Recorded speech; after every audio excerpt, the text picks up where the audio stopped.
Bila hujung bulan je pening kepala. Usia masih muda lagi, tapi hutang keliling pinggang. Tekanan kewangan ataupun ekonomi punya faktor menyebabkan ramai orang yang hanya mampu survive saja setiap bulan. AKPK tak ada spesifik punya regulation mengatakan bila anda dah dapat bantuan daripada AKPK, anda tak boleh dapat buat pinjaman dekat mana-mana tempat dah. Tak ada. Ramai orang yang cakap, alamak, aku dah tak ada kehidupan dah. Gelap dah masa depan aku. Tak, sebenarnya inilah langkah pertama untuk anda bangkit.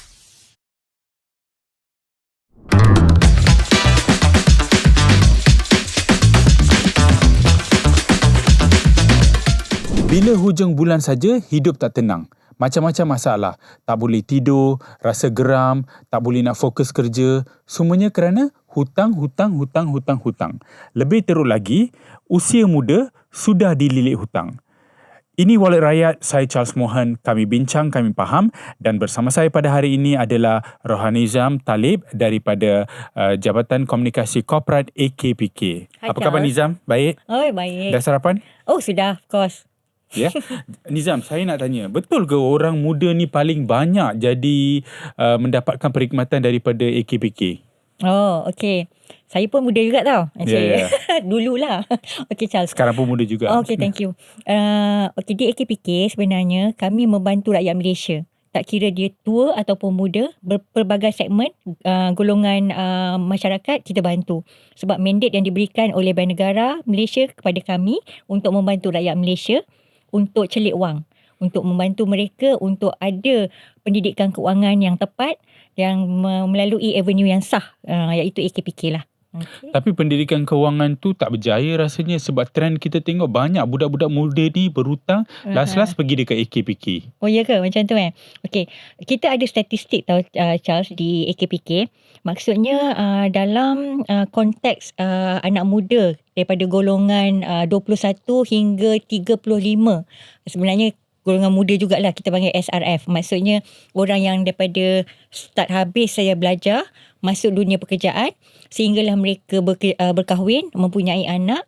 Jadi mereka ni adalah kategori yang paling tinggi yang datang ke AKPK untuk mendapatkan khidmat nasihat dan juga bantuan. Jadi kalau cakap anak muda sahaja, to me, kita need to be fair to every rakyat lah kan. Yeah. Jadi ada juga anak muda yang datang ke AKPK because of nama mereka ni telah diguna pakai oleh parents. Contohnya, macam parents nak beli rumah, jadi mereka nak mendapatkan kelayakan meminjam.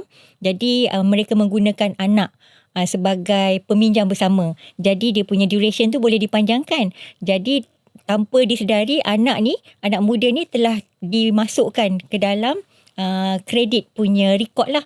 Tu antara kes-kes yang kita dapat terima lah di AKPK. Tapi pada masa yang sama, untuk orang-orang yang telah berkeluarga, pastinya mereka dah ada kereta kan. Daripada sebelum berkahwin pun ada kereta dah. Grab saja, first thing come first, komitmen yang diorang dapat adalah kereta dulu kan. Betul. And then bila dapat pinjaman kereta je, dah dapat pula, bank akan offer pula cross-selling punya produk, credit card for example. Dah tiba-tiba dah ada 2 dah. And then akan ada rumah kan, bila dah kahwin pastinya nak beli rumah. Lepas tu personal loan. Ramai saja anak muda sekarang ni yang berkahwin because of berkahwin dengan personal loan. Jadi tanpa jangka masa yang panjang, mereka dah ada 2-3 komitmen at one time. Jadi bila Nizam kata tadi berkahwin dengan komitmen hutang ni lah kan. Ini bermaksud mereka ni tak celik mengenai pengurusan kewangan. Setuju? Okey, saya patah balik kepada statistik yang juga kita buat di AKPK. Orang-orang yang datang ke AKPK kebanyakannya antara faktor utama yang mereka terlibat dalam masalah hutang ni sebab mereka kurang ilmu pengetahuan tentang pengurusan kewangan. Jadi tak adalah kata I setuju, tetapi itu antara penyebab utama lah selain daripada cost of living. Mereka ni boleh dikatakan tak ukur baju dia tak ukur dekat badan lah kan. Lebih kurang betul. Macam tu lah kan. Pinggang kita dengan pinggang orang lain tak sama kan. Tapi kita kalau boleh berbelanja mengikut ukuran pinggang kita sepatutnya. Macam tu lah Charles. So apa tindakan AKPK untuk memberikan maklumat ataupun pencerahan kepada golongan muda ini mengenai supaya perbelanjaan tu perlu secara berhemah dan sebagainya? Okey, saya patah balik kepada mandat utama AKPK. Kita ada 3 core services yang kita offer to public. Yang pertama tentang pendidikan keuangan. Kalau pendidikan keuangan ni memang kita banyak buat program-program yang berkolaborasi dengan agensi-agensi kerajaan, dengan HR department untuk setiap organisasi. Contohnya kita akan collab dengan HRD Corp. So HRD Corp ni dia manage semua employers kan dalam Malaysia kan. Jadi kami akan buat engagement bersama agensi-agensi berkenaan di mana agensi nanti akan mengumpulkan kaki tangan mereka untuk mendapatkan perkhidmatan ataupun program daripada AKPK lah. Itu antara financial education. Kemudian dari segi advisory service, nasihat keuangan yang kita tawarkan kepada orang ramai. Nasihat keuangan kami ni dibuat one-to-one session tau Charles. Maksudnya orang boleh datang ke mana-mana cawangan AKPK di seluruh Malaysia, berjumpa dengan penasihat keuangan kami. Jadi mereka juga boleh mendapatkan bantuan melalui telefon ataupun melalui virtual. Sekarang kan semua ada apa orang kata virtual punya sistem ataupun platform yang kita boleh guna pakai kan. So mereka boleh datang untuk mendapatkan khidmat nasihat. Percuma tau, tak ada bayaran Charles. Okay, thirdly adalah dari segi pengurusan hutang. Ini sebenarnya program yang sangat unik dan juga diminati ramai lah oleh rakyat Malaysia. So ketiga-tiga services ni kita tawarkan kepada rakyat Malaysia percuma, dan saya ingin tekankan di sini, kami di AKPK tak pernah melantik mana-mana ejen untuk membantu rakyat Malaysia. Datang saja ke AKPK untuk mendapatkan bantuan. Yalah, tapi masalahnya bila kita tanya dekat orang muda ni lah dalam lingkungan 21 sehingga 30 tahun yang sudah bekerja, hari Isnin dapat gaji, hari Selasa bayar hutang, hari Rabu dah tak ada duit, lepas tu hari Khamis hutang dengan orang pula. Ini sudah jadi satu trend. Bila kita tanya, dia kata duit tak cukup. Saya nak buat macam mana? Duit tak cukup. Betul lah, kata dalam financial terms tu kita panggil living paycheck to paycheck. Maksudnya dia bekerja untuk mendapat gaji untuk bayar hutang. Dia tak akan ada ruang untuk menyimpan kan. Sebab sekarang ni tekanan keuangan ataupun ekonomi punya factors menyebabkan ramai orang yang hanya mampu survive saja setiap bulan. Apatah lagi kadang-kadang mereka terkesan dengan kehilangan punca pendapatan ataupun ada orang yang jatuh sakit kan. Jadi itu semua adalah emergency ataupun emerging issues yang kita tak pernah fikirkan yang mungkin menimpa kita kan. Jadi mereka mungkin anak-anak muda ni kebetulan pula mereka dah terbiasa dengan FOMO. FOMO ni fear of FOMO lupa dah. Boleh kata fear of missing out kan. Jadi FOMO ni kalau Charles tengok dekat luar sana anak-anak muda diorang tak minum kopi macam mak-mak kita tau. Kopi yang RM1, RM2. Diorang minum kopi yang RM18. Sekarang ni terlampau banyak barista dekat dalam market. Jadi diorang ni kalau pergi kerja, kalau tak bawa kopi punya ni, macam tak style lah kan. Macam tu lah kan, Gen Z sekarang. Ada dengan logo-logo dia kan. Exactly. And then pula, bila ni mereka kebanyakannya berhibur ataupun dia punya entertainment punya lifestyle diorang ni, kena ada mengguna pakai credit card.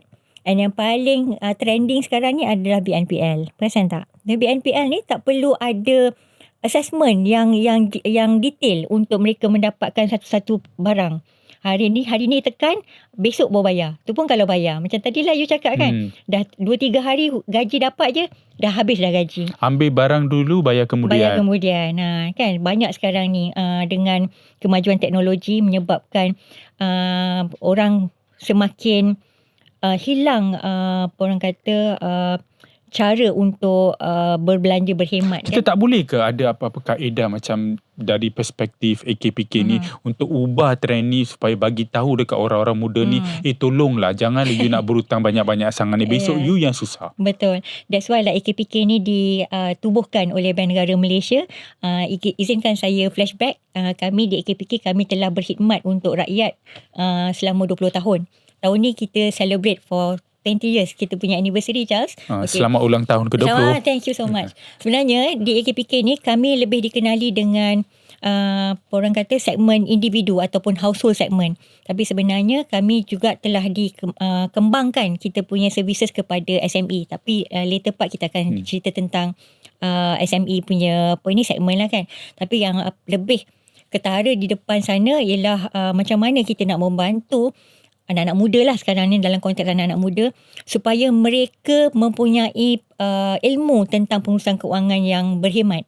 Kan, macam di AKPK kita punya tagline, amalkan pengurusan keuangan berhemat sebagai budaya hidup.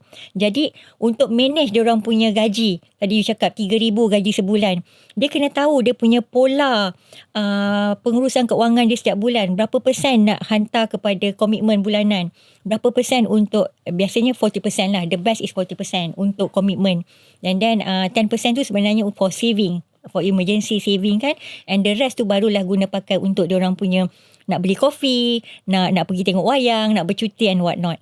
Jadi kalau kita guna pakai that budget punya portion tu, memang pasti diorang akan berada di jalan yang benar. Itu satu. Yang keduanya ialah mengapa AKPK ada financial advisory service, sebab kita nak orang ramai datang kepada AKPK untuk mendapatkan khidmat nasihat. Sebab kalau tak ada orang yang membantu, yang memberikan nasihat, orang akan mudah tersasar, kan? Tergelincir kan? Jadi kita tak nak macam tu, especially anak-anak muda. Tapi diorang tak dengar lah, Nizam. Tak dengar. Banyak kali kita bagi tahu, you buat kempen macam mana lah you buat pun kan. Dia dapat gaji, dia nak belanja. Dia dapat gaji, you pergilah ke jenama-jenama brand terbesar, dia nak belanja. So how AKPK ni nak bagi tahu, nak consult, nak bagi tahu dekat dia, tolonglah dengar. Antara platform rasa frust tak? AKPK rasa frust tak? Kami tidak akan berhenti untuk menyampaikan kita punya message kita berbentuk values. Macam mana orang akan terkesan dengan masalah hutang, dia akan memberi kesan kepada mental health dia. At the same time, kalau dia bekerja, dia akan memberi impact kepada produktiviti bekerja. Apatah lagi kalau orang-orang yang dah berkahwin, kemungkinan akan memberi kesan kepada keharmonian keluarga mereka, kan. Apabila mereka dah terjebak dengan hutang, siapa yang akan tolong mereka kalau tak mereka sendiri? Takkan mereka nak pinjam dengan orang setiap waktu. Kalau pinjam adik-beradik pun akan boleh jadi gaduh, kan. Banyak kes-kes di AKPK, Charles, yang datang, even husband and wife pun boleh menghadapi masalah penceraian because of duit, kan. And then masa COVID dulu pun kami dapat statistik daripada Jabatan Agama Islam mengatakan punca penceraian utama during COVID tu because of orang duit lah.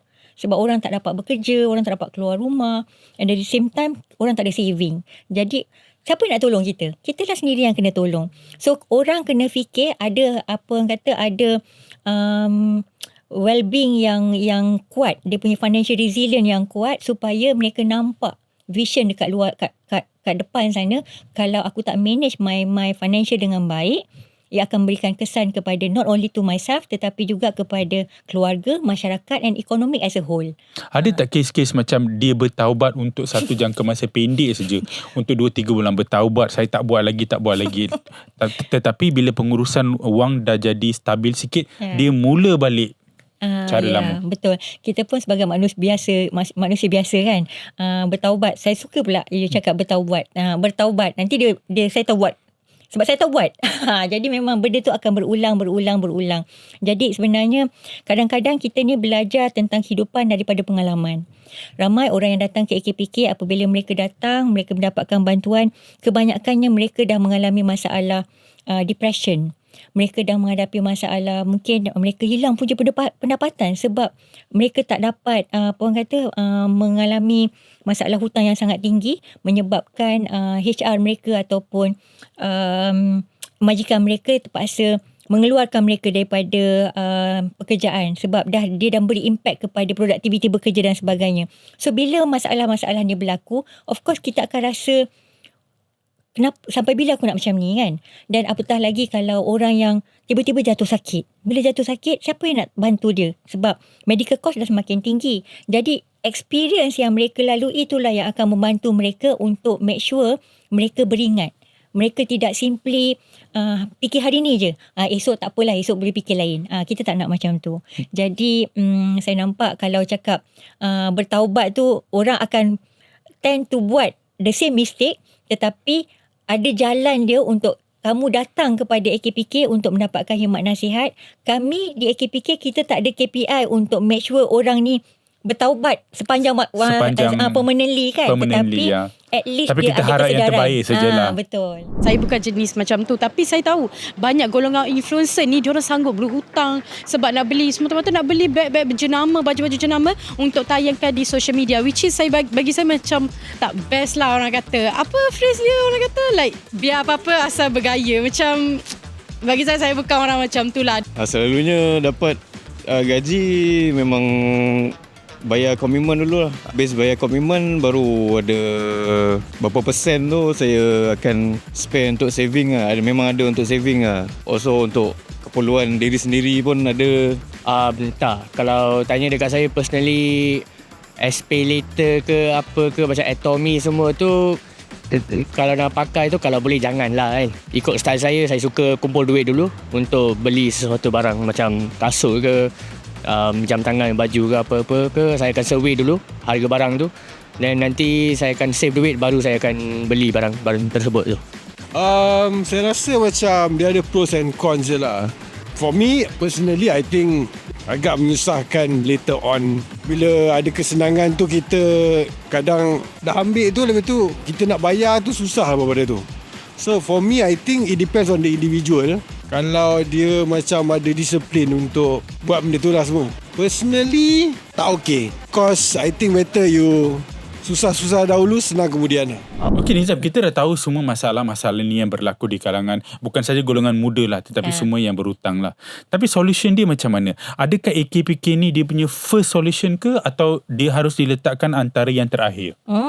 Okey, saya suka soalan tu. Sebab ramai rakyat di luar sana, masyarakat di luar sana yang menjadikan AKPK sebagai last resort, Charles. Maksudnya dia malu. Dia dah tahu dah dia berhutang, tetapi dia tak nak cari AKPK. Malah dia buat pinjaman over pinjaman. Kalaulah dia dah ada credit card, dia akan dulu orang menggunakan credit card sebab lifestyle. Tapi sekarang ni, percaya ke tidak, orang pakai credit card untuk membeli essential needs tau. Jadi sampai ke tahap itu. Dan untuk bayar hutang. Exactly. Betul. And bila dia ada credit card pula, dia terpaksa bayar minimal je. Sebab dia tak ada cash in hand untuk membayar dia punya hutang. So itu semua adalah antara indikator yang mengatakan orang ni dah ada masalah kewangan dah. Jadi bila mereka dah ada isu-isu yang begini, sepatutnya dia orang kena datang, bertindak awal. Kalau orang yang dah ada masalah tu sebenarnya, macam kita cakap tadi lah, semua orang buat kesilapan. Jadi kena cari jalan keluar, cari jalan penyelesaian. Jangan diam je, jangan lari daripada masalah kan. So apa yang dia kena buat ialah dapatkan perkhidmatan AKPK. Cari financial advisor kami. Dapatkan nasihat. Bila datang ke AKPK, normally kita akan tengok dia punya secret report. Charles pernah dengar tentang secret report? Pernah. Kan? Secret report tu kalau kita on layman punya term, kita kata itu dah kita punya buku kesihatan keuangan kita. Kita punya rekod kesihatan keuangan kita. Kita ada apa juga komitmen dengan perbankan. Kita ada housing loan akan keluar kat dalam tu. Kita ada personal financing akan keluar dalam tu. Ada orang yang sampai ada 5-6 credit card. Semua akan nampak. Semuanya indicated in that report. So financial advisor kami akan melihat kedudukan keuangan seseorang itu melalui that secret report. And pada masa yang sama, kita akan tengok juga ke dia punya pendapatan sekarang. Tak semua orang pendapatan dia always meningkat every year kan. Ada orang yang bila dah mendapat tertekan dengan masalah keuangan, mungkin terkesan dengan gaji, terkesan dengan dia lah breadwinner, tapi akhirnya dia yang hilang punca pendapatan. So mereka datang, kita akan tengok pendapatan dia, kita akan tengok komitmen bulanan dia, and then kita tengok secara total apa yang patut kita bantu. Sebab di AKPK ni sebenarnya adalah mediator, menjadi orang tengah antara peminjam dan juga penyedia pinjaman. Penyedia pinjaman tu termasuk perbankan ataupun mana-mana credit provider lah. Ya, betul. Jadi kami telah ada orang kata blanket approval yang telah dipersetujui oleh semua perbankan, institusi perbankan, as well as panel kredit provider kami yang akan membantu orang ramai sekiranya dia ada masalah keuangan, nak membayar balik pinjaman mereka dengan dah tak sempurna seperti dulu. Jadi kita akan bantu. Jadi dan kita bantu pula, kita tak akan bantu satu-satu, Charles. Kita akan tengok holistically. That's why tadi saya cakap secret report tu akan memberi bantuan kepada mereka secara total. Ada orang yang kata rakyat Malaysia average mereka pasti akan ada housing loan. Ya. Mereka akan ada car loan, mereka akan ada personal loan, mereka akan ada credit card. BNPL tak boleh masuk dulu, belum lagi. BNPL sebab dia not govern under Bank Negara Malaysia. Jadi sekarang ni apa yang kita bantu ni hutang-hutang yang govern under Bank Negara Malaysia, so that kita akan tengok sejauh mana cash flow position dia dapat kita bantu untuk dia tetap membayar hutang dia mengikut kemampuan sekarang. Kemampuan dia. So maksudnya kalau dia berhutang dengan bank tu, dia pergi dekat bank dulu ke atau dia pergi dekat AKPK dulu? Bagus. Sebab ramai yang confused pasal tu. Kan? Betul. Ada orang cakap, you kena pergi dekat bank dulu, cari statement daripada bank and then bawa tu AKPK. Tak perlu. Sekarang ni semuanya dah on fingertips. AKPK dah ada integrated punya solution system di mana kita communicate dengan perbankan melalui sistem. Jadi pada hari you datang tu, with that secret report je, kita dah boleh cakap dengan pihak bank. Not cakap over phone tak. Kita melalui sistem, kita bagi tahu dekat bank, this Mr. A memerlukan bantuan. So bank, katalah home financing dia dekat bank A. Credit card dia dekat bank B. So okay. ada various bank kan. Jadi sistem kita yang akan bercakap dengan sistem perbankan. Dalam masa 3 hari bekerja, pihak perbankan akan beritahu kami how much is dia punya outstanding balance for the respective loan account tau. And then how much is the interest yang dia kena bayar sekarang. Kalau katalah dia dah dikenakan tindakan legal, bank akan bagi tahu legal cost semua dia dah bagi tahu dah. Dan katalah dia dah lambat buat pembayaran. Kadang-kadang kan kita nampak tak dalam letter offer, 3 bulan saja tak bayar, dia punya interest akan increase triple times daripada original punya interest. Semua bank akan bagi tahu melalui sistem kami. Jadi daripada situlah kita akan tengokkan pembayaran baru, pelan pembayaran baru yang kita boleh berikan kepada this customer dan ianya memberikan approval secara automatik.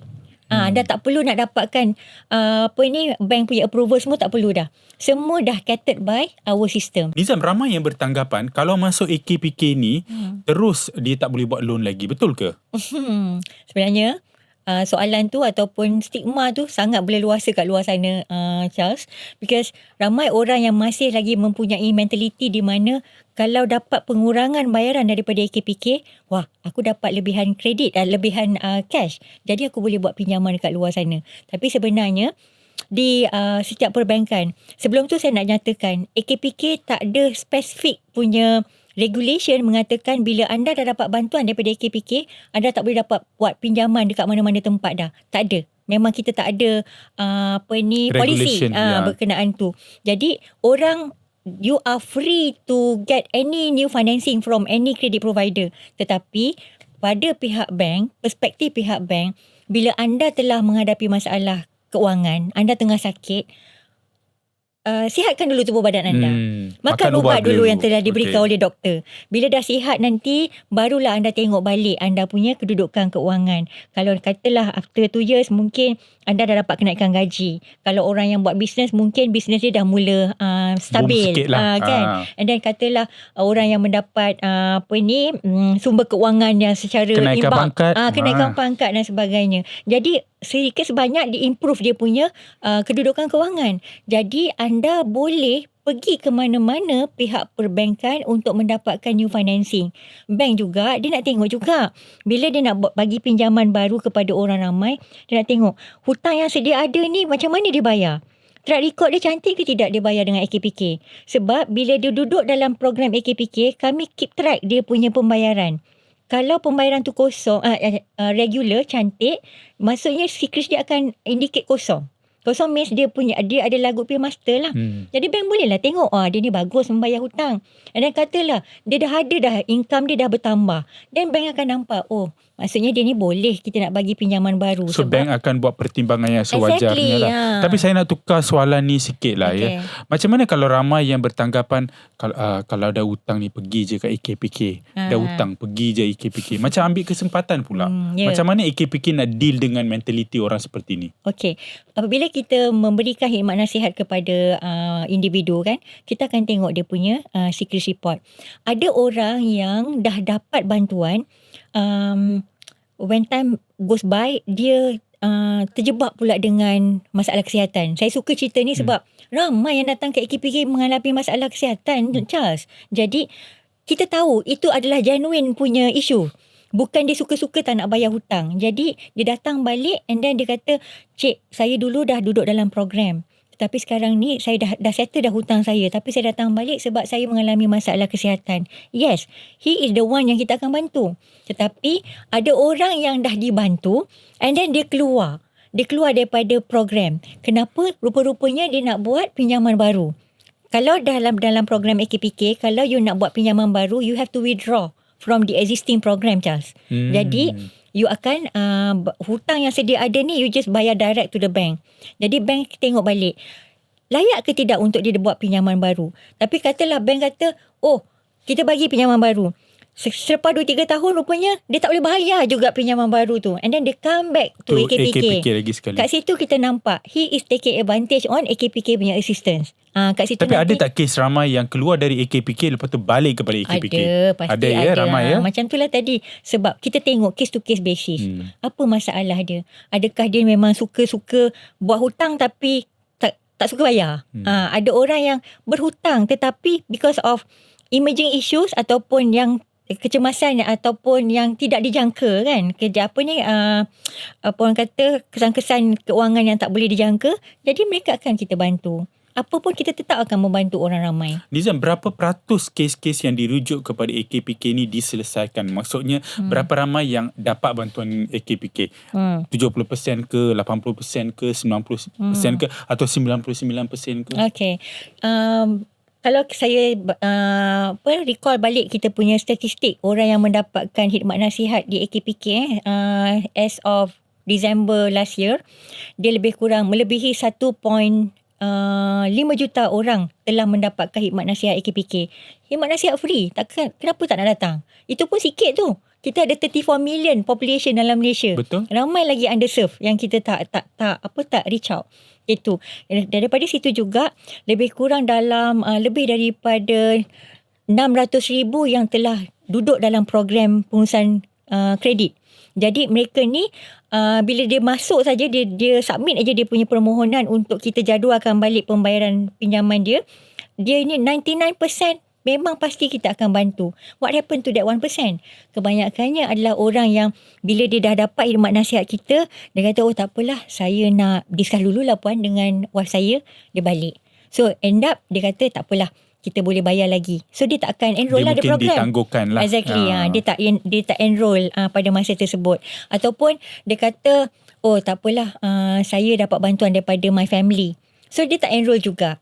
And ataupun dia ni ada kes yang saya terima antaranya ialah beliau ni sebatang kara. And then dia got an accident. Dia dapat pencen ilat from Pekeso. So dia dapat pencen ilat dalam RM400 and then dia dapat baitumal dalam RM400. So RM800. Kebetulan pula dia menyewa di rumah di BKL. Di BKL punya rumah dia kena sewa dalam RM250 sebulan. And then dia pula kena, I can't remember dia punya commitment. And then dia punya, tiba-tiba dia dapat notice daripada pihak bank mengatakan dia ada credit card yang dah 17 tahun dia tak bayar. Tak bayar. Jadi bila dah terlampau lama, dia akan kita panggil compounded interest kan. Tiba-tiba dia kata dia punya outstanding balance sudah jadi 38,000. Ni real case Charles. Jadi 38,000 at that particular time, 30,000 akan entitle orang untuk bankrupt. Jadi dah 38,000 tu dia dah dapat notice kebankruptan lah. So nasib baik dia, orang kata dia sedar akan ke masalah yang dia hadapi, dia come to AKPK. And coincident pada masa tu saya yang menjadi advisor kepada beliau. So kita tolong jadualkan pembayaran balik beliau daripada 38,000 yang dia tak boleh nak bayar tu, dia cuma bayar RM50 je sebulan. Nizam, kategori usia ataupun golongan mana yang paling banyak datang kepada AKPK ni? Okay. Perempuan ke, lelaki ke, yang bekerja ke, tak bekerja ke? Okey.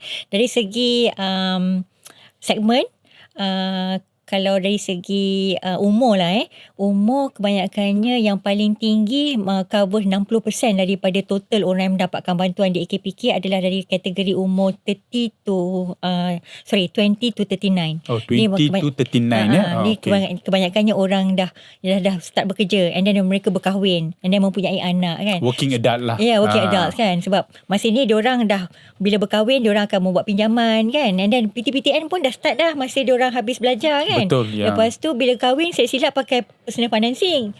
Lepas tu pula bila dah berkahwin, mestilah masing-masing masa bujang girlfriend dah pakai kereta. Husband pun dah pakai kereta masing-masing. Dah dah ada 2 kereta. And then pula bila dah berkahwin, tentulah ada rumah dan sebagainya. So mereka adalah golongan yang paling banyaklah datang untuk mendapatkan bantuan daripada AKPK. Pada masa yang sama, dari segi skop pekerjaan, mereka ni orang yang paling ramai datang adalah dalam kategori private sector lah, yang bekerja dalam sektor swasta, followed by orang yang berniaga ataupun self-employed. Kerajaan jatuh kepada nombor 3. Dia kenapa tahu? Kerajaan ni kebanyakannya mereka melalui potongan gaji. Bila potongan gaji, jadi chances untuk default tu kurang. Jadi bila potongan gaji, bila ada saja positive income, for sure dia tak akan ada potensi untuk lewat bayar kan. Jadi kerajaan ni kurang lah sikit. Dan pada masa yang sama kerajaan, tapi kaki tangan kerajaan boleh datang ke AKPK kan? Boleh kan? Boleh.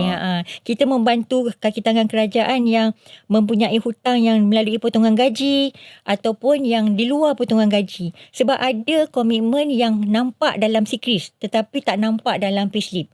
Ada yang nampak dalam payslip, ada juga dekat sikris. So benda tu semua kita kena tengok in total. So baru-baru ni kita dapat lihat banyak kenyataan dalam media menyatakan bahawa kaki tangan awam antara yang paling banyak bankrupt kan. So kita nak tahulah, kalau kes-kes macam ni mereka boleh ke pergi dekat AKPK kan.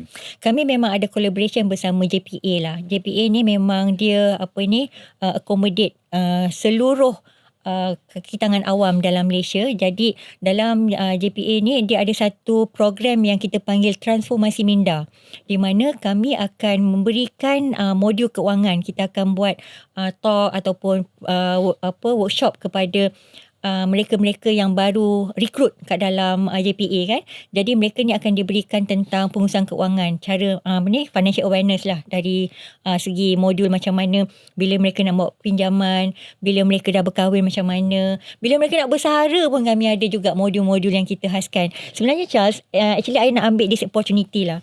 AKPK mengeluarkan satu buku yang terbaru daripada AKPK, kita panggil boleh Budi. Tunjuk dekat sorry. kita, tunjuk kat Charles pula dah.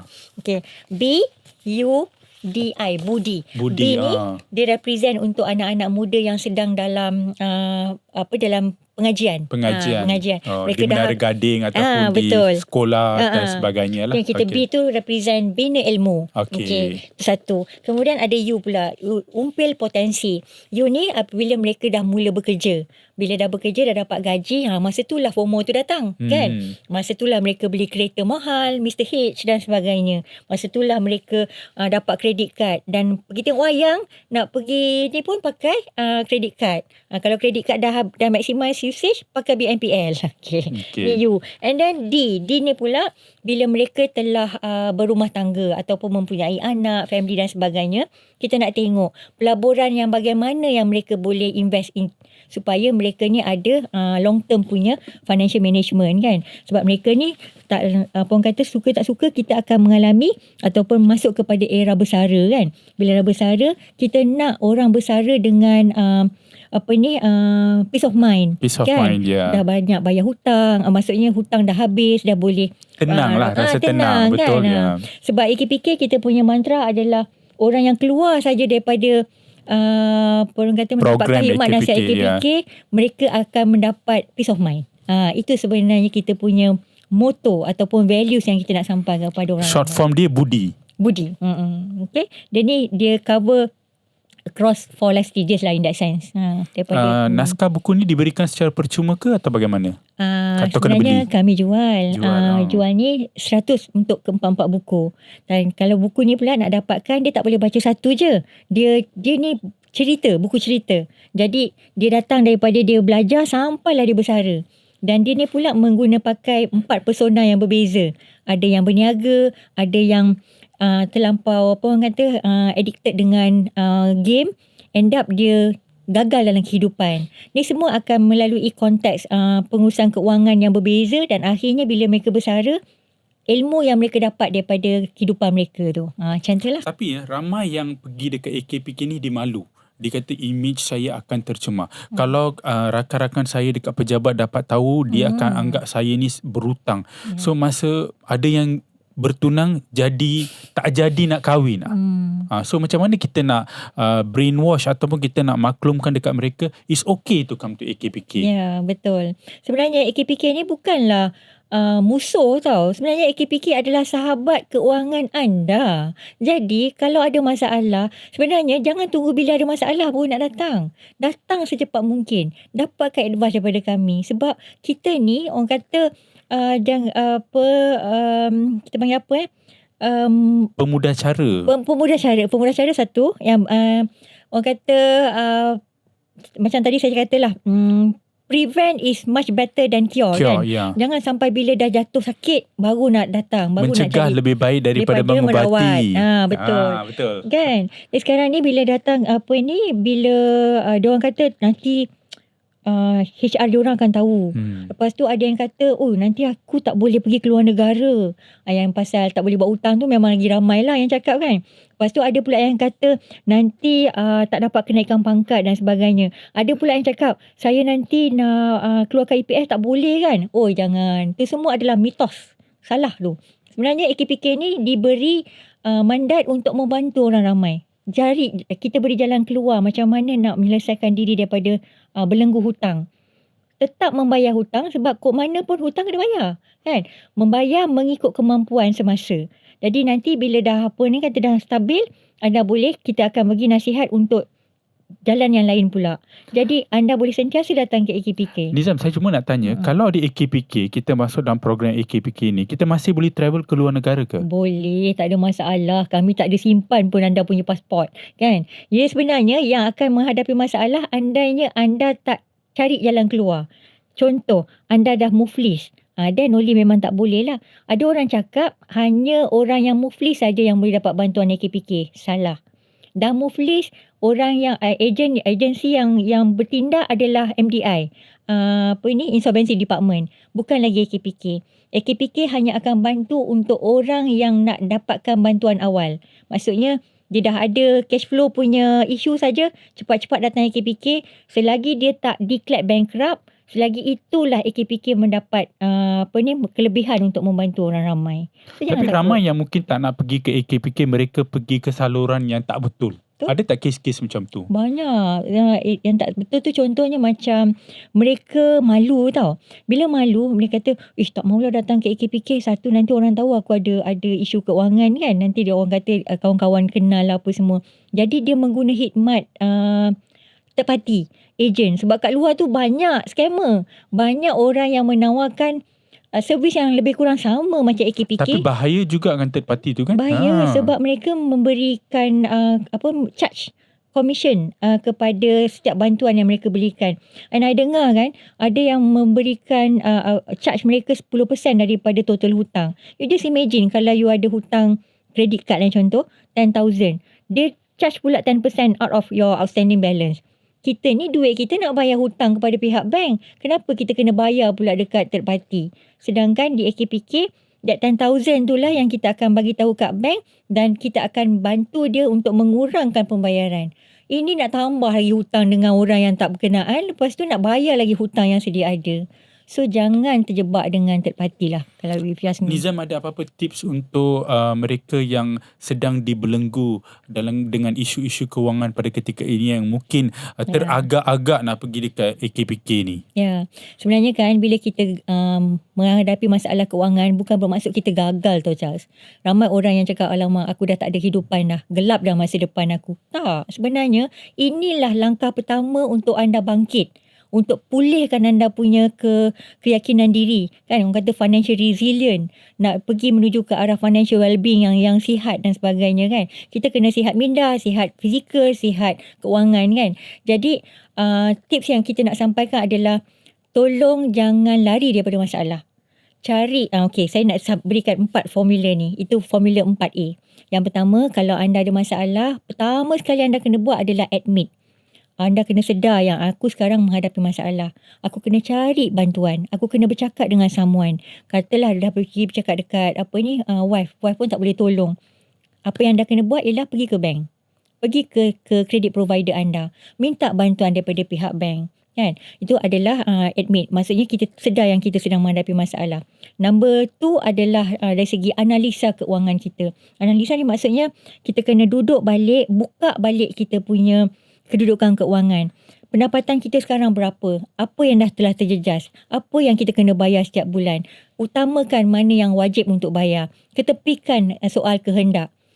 Berbelanja ikut kemahuan. Dah analisa semua dan kita dah nampak. Okay, aku kena melakukan tindakan, iaitu 3A kita adalah action. Buat satu plan di mana anda pergi ke bank untuk mendapatkan bantuan, dan katalah bank punya tawaran tu mungkin masih lagi ketat untuk anda untuk melunaskannya, maka bank for sure bank akan refer anda kepada 4A yang keempat, iaitu AKPK. AKPK akan membantu anda secara holistik, di mana kenapa saya cakap holistik? Anda tak perlu nak pergi panjat bank A, bank B, bank C, bank D. Anda hanya pergi ke AKPK dengan secret report yang anda persembahkan kepada financial advisor kami. Kami akan tengok secara total kemampuan bayaran anda dan anda boleh mendapatkan bantuan daripada kita melalui program pengurusan kredit or DMP in English, di mana anda tetap boleh membayar hutang anda mengikut kemampuan. Anda pun lebih tenang. Anda tak akan diganggu lagi dengan debt collector. Andainya hutang anda tu telah dimasukkan kepada legal action, semua legal action tu akan di-pause. Pause maksudnya dia akan suspend. Tak akan, pihak legal tidak akan meneruskan lagi tindakan mereka. Dan yang paling penting, anda akan terselamat daripada muflis. Itulah dia. So maksudnya admit yang pertama, And then analisa, anda punya kedudukan keuangan. Ketiga, dan ambil action. dan yang terakhir AKPK. PK. Betul. Betul. Itu cara yang terbaik. Ya. Tetapi bila ada resolusi seperti ini, adakah orang masih ditakut lama yang tak nak datang juga, masih degil, tak nak pergi juga, tak nak pergi, rasa malu? Ya. Kalau mengikut pengalaman saya di AKPK, Charles, sebenarnya kalau dahulu orang ramai tak tahu apa yang AKPK buat, macam mana AKPK memberikan perkhidmatan kami. Tapi sekarang ni orang semua dah tahu tentang AKPK, tetapi orang banyak terjebak kepada third party. Itu sebenarnya sekarang ni kita punya intervention ataupun outreach ataupun awareness yang kita create pada public adalah jangan membuat tindakan untuk terjebak dengan third party. Datang direct kepada AKPK. Itu yang akan bolehkan anda selamat daripada tekanan keuangan. Anda boleh keluarkan diri daripada masalah tak boleh nak bayar hutang. Dan yang paling penting, anda tidak akan melabur duit anda kepada orang-orang yang tak berkenaan, especially ejen-ejen yang mengenakan komisen kepada anda. Baik, terima kasih Rohaniza atas penjelasan yang diberikan kepada anda di luar sana. Ingat, AKPK bukan musuh anda, sebaliknya ia adalah pemudah cara untuk menyelesaikan masalah kewangan anda supaya hidup anda lebih sejahtera dan damai di masa yang akan datang. Dan untuk maklumat ataupun untuk perkhidmatan yang seterusnya, terus pergi ke AKPK dan dapatkan bantuan dengan segera sebelum melarat. Dan ingat berbelanja biar berpada-pada dan beli baju ataupun buat baju tu biarlah ikut saiz badan. Okey. Dengan tu sekian saja daripada saya, Charles Mohan, Wallet Rakyat. Kami bincang, kami faham. Kita jumpa lagi.